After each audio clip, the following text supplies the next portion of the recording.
Anyway. It's not refrigerated, yeah. Yeah, good stuff. Nice. Okay, fantastic. Okay, so Al, we're going to lead with you. Okay, tell me when you're ready to rock. Shake it out. Don't geek out. You going to geek out? I'm not going to promise. Are you going to geek out? Are you prone to geeking out? Yes. Slightly concerned about this now. He's sweating a bit. Yeah, look, I'm clammy. Yeah, are you clammy? Not good. It's That's not a good good sign. well. That's the first sign of geeking. You're in a bit of a pre-geek. You're in the right place. Oh no. So we're here with Warwick Davis. Just got a few questions for him to answer. Obviously, at 11 years old, you get the call from Star Wars. What was that like for you?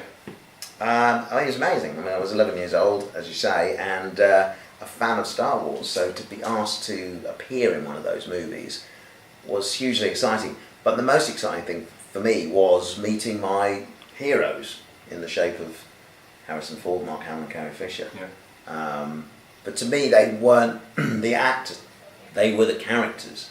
You know, there was Luke Skywalker standing there whenever I saw Mark Hamill. So it was just, it was the best time ever. And I got some time off school as well, which was even better. Okay. Yeah. Did you know which character you was going to be playing? Did you know you was going to be Wicket?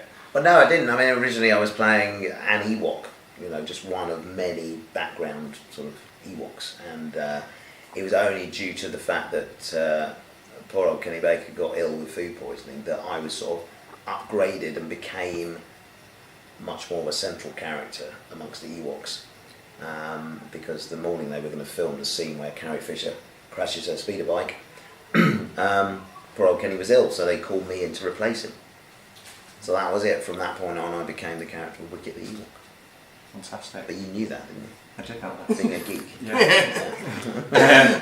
Obviously, as you mentioned, the late, great Carrie Fisher was predominantly who you filmed with.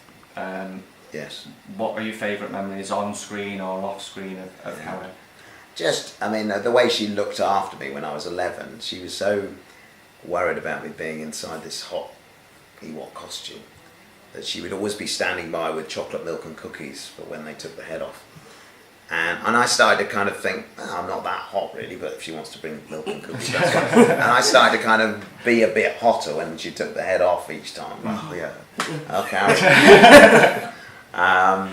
So yeah, it was lovely. She was such a lovely person, and having known her since then, all through the years, and you know, more recently, my memories of her are actually on stage at celebration events around the world, and having the pleasure of interviewing her, knowing that her shows were something that, you know, I'd write the shows and kind of plan what I wanted to talk to her about, what I wanted to do. But with Carrie, you never knew what you were going to get, and that was what was exciting for me and the audience. Was just this bundle of energy and enthusiasm for the fans, and the kind of the laughter and the fun, the sense of fun she still had about the character of Leia and Star Wars. She never took it too seriously, but she loved it at the same time. Yeah. She was never poking fun at it, and you know, just reenacting the scenes that we did on stage and things. It was just great. Yeah, really, really lovely. Super. Obviously, you've appeared in some of the other films as well, cameos and things. Yeah. Can you tell us anything about the character you're going to be playing in Episode 8, or anything about Can't tell you anything at all. Nothing about Han Solo? Other than it was nice to be back working with Ron Howard again. It was a great delight for me, and Ron's thrilled about it as well. You know, we hadn't worked together for 30 years. We're always in touch, but just actually being able to work together, director-actor relationship's really nice. Right, sticking with the newer Star Wars films coming out, can you tell us if any of the new aliens are gonna look like genitals? Wait, I mean, which ones are you referring to in the past? I mean, have I'm there been ones just in the past? literally talking or about are you just films interested in coming. finding out whether there are any that will look like genitals? Yeah, basically. Yeah, is that something that's missing? You This think, from the little Star niche Wars market galaxy? I want to set up. You think it's missing though? Yeah. You think there should be more genital-shaped aliens? Yeah, I think it's a good selling point. Any particular genitalia you would like to see them represent? All genitalia is funny. Oh, yeah. Always funny. Well, I mean, let's think. Let's look at the past though. Surely there are some that are a bit like that. Really? Yeah. One Jabba the Hutt. Jabba the you know, Hutt. not- I'll be worried if you in the genitalia they look like Jabba the Hutt, but Yeah, well, you go. Sorry, Jabba, I don't want to be offended. Sorry, mate. But this is a bit. He's rather odd, isn't he? Yes, It's he is bizarre. slightly. I don't know how to answer that. I mean, I don't think Star Wars is screaming out for no. gentle-shaped alien. But they're funny though. But they would be funny. It's a family film, though. Let's be fair. Oh yeah, he's making 12-year-olds, but You know, penis head is it's gonna happen. Biggest selling toy next year. Maybe the special edition. He'll be kind of inserted, pardon the pun, into the cantina. You know what I mean? He's like there. You know, you go in and Lando gets shot or whatever, and then the penis head comes along and goes whatever they. What would he sound like? I'm guessing muffled. Muffled. He doesn't like you either. And then the penis head is standing there going. Yeah, so there you go. Moving away from genitalia, let's talk real now. Harry Potter, Star Wars, what is better? I don't think you can ever really decide, especially if you're in both of them, because either way I'll upset a group of fans out there, won't I? You know what I mean? Have you seen? I've watched all of them. You've seen them? Yeah, I mean, Surprised me. why? I don't know. I just thought you weren't into this whole idea. Of, you like movies and stuff. Yeah, I mean, I You're just not as geeky as him. I don't know about that. I'm normally the Star Wars type. Oh, really? I don't want to see it. So, right, okay. But I can't decide between the two. No, I couldn't say, that's my favourite. I've enjoyed being in both of them equally as much. Yes. You know, one I have a wand and the other I have a blaster. Or some rocks, or whatever. Bow and arrow. Oh, bow and arrow. Exactly, indeed. Yes, indeed. Obviously, jumping off from the Potter question. This will be a serious problem. Well, I hope so. You haven't mentioned the word genitals the whole no, and I probably won't if we're okay. So, during the course of your Potter career, first two movies you had a specific look, and then they changed the look of Flitwick, sort of from 3 onwards. They did. How did that make you? Did you have to reimagine who the character was? Did it affect your characterisation of him at all? See, that's a proper question. A little bit I'll try and boring, learn. but it's a proper question. Yeah, but you got a laugh out of mine. And I did, but it's a hard one to answer. Is that why you're deflecting? The answer's a little bit boring, to this question. But yeah, you've done your research. You've been observant. You've noticed that I've changed how I looked. Yep. Guys, this is a really boring answer to this question, but I'll do it quickly for you, and then we'll get back to talk to you. What I want to say is, I was cast in. I wasn't in number 3. The script came out. There was no, in Prisoner of Azkaban, nothing for Flitwick, and I was like, okay, resigned to the fact that wasn't it. Producer phoned me up and he said, Warwick, you're not in the movie. I said, thanks for reminding me. He said, but we really want to have you in the film somewhere. Would you consider playing the choir conductor that we need, who's conducting the frog choir? And I said, yeah, of course, that'd be fun. So we got together and we had a meeting with Nick Dudman, who's the makeup effects supervisor, and we designed a look for me, which was ultimately what you see the future Professor Flitwick looking like. Yeah.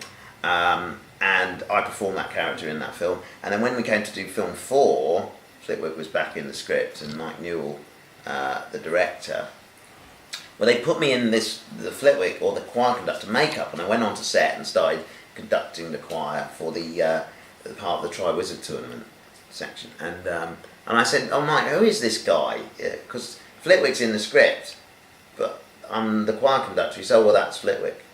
That was it. So there you go. Not very exciting, was it? No, but I've so answered the question. informative. Yeah. I've sort of set the record straight there. Yeah.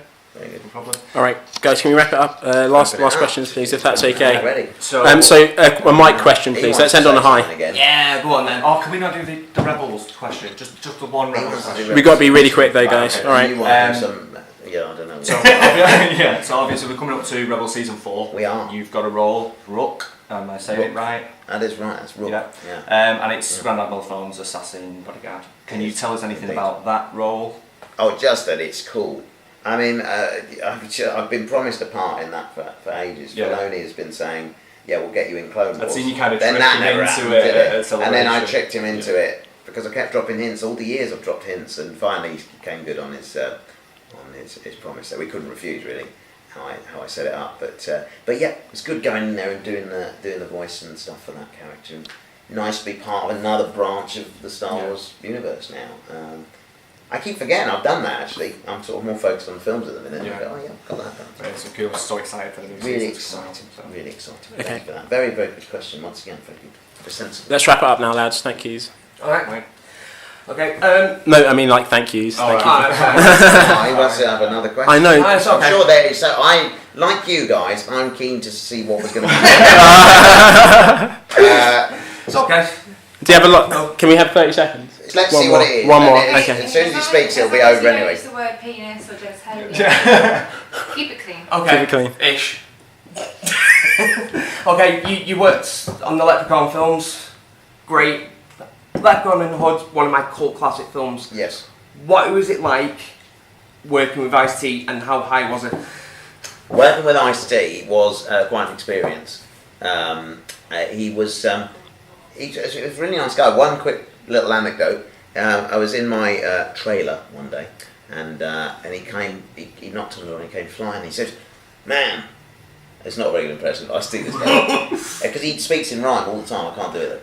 You did it. And he said, I left a piece of jewellery in here the other day. I think. So what do you mean? He said, yeah, it was a chain. And he started rummaging around all my sofa and everything, pulling all the crystals out. And he came out with, not kidding you, the biggest piece of gold ever. It was his sort of bracelet it was. and what he used to do, he used to sit outside the trailer in his car, in a Mercedes, listening to his album. That was what he did. Yeah. So cool. I would be in my trailer watching Willow, and he would be Listening to Body Count. yeah, it's kind of weird, isn't it? Alright. Well, thank you for Okay, that. that was Thank not you bad. so, Better so question. Better question. Cheers. Very good. And thank you very much. Thank you Jude. very, very much for your time. Thank you Really very much. appreciate it. Thank you. You got any hand gel? Yeah.